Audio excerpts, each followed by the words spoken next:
गुजरात से खबर शामिल करते हैं हमारे सीवन न्यूज के डिस्ट्रिक्ट रिपोर्टर अदरीस अहमद से। डीपीओ गुजरात अहमद नवाज शाह ने अपने ओहदे का चार्ज छोड़ दिया। डीपीओ कॉम्प्लेक्स में उनके एजाज में अलविदाई तकरीब का एहतमाम किया गया, जिसमें तमाम डीएसपीज, एसएचओ, जिला हज़ा, पुलिस अफसरान, अमला दफातर पुलिस ने शिरकत की, जिन्होंने डीपीओ गुजरात को फूलों के गुलदस्ते पेश किए और उन्हें पुरतपाक अंदाज में अलविदा किया।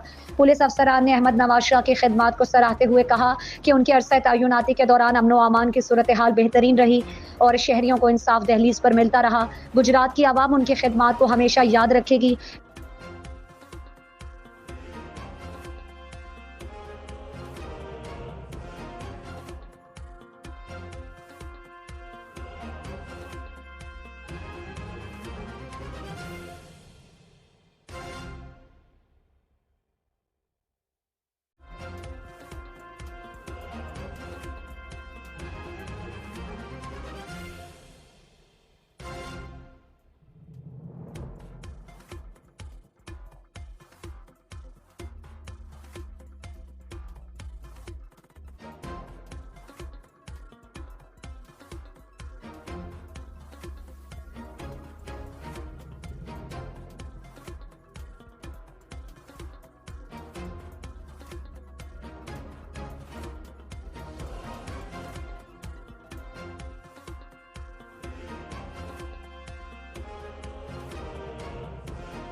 डीपीओ गुजरात अहमद नवाज शाह ने इस मौके पर कहा कि गुजरात में तैनाती मेरे लिए किसी एजाज से कम नहीं। जिले की आवाम ने हर सतह पर मेरे साथ ताउन किया। मैं इस मौके पर उनका तहे दिल से शुक्रगुजार हूँ। मैं हमेशा से ही रिवायती थाना कल्चर में तब्दीली और महकमे में इनकलाबी इस्लाहात के लिए कोशिश रहा हूँ। गुजरात की आवाम ने जो प्यार और मोहब्बत दी है वो मुझे हमेशा याद रहेगी।